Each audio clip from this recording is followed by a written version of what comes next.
Masasakit na tanong base sa pagkilos. Ba't ganyan ka maglakad?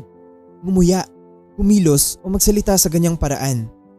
Ang mga bata ay naniniwala sa lahat ng bagay na sasabihin ng kanilang magulang. Kaya sa mga tanong o komentong ito, naiisip ng mga bata na merong mali sa kanila. Ito ang pumipigil sa kanila na kumilos kung anuman sila sa harap ng maraming tao, sa takot na sila'y pagtawanan at pintasin. Makasariling mga hiling. Sana hindi ka na lang pinanganak. Sana nilaglag na lang kita.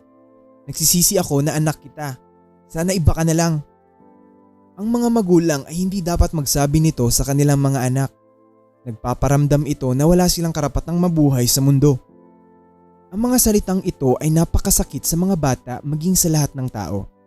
Nagpapawala ito ng sarili nilang pagkakakilanlan na maaaring magdulot ng pananakit sa sarili at maagang depresyon.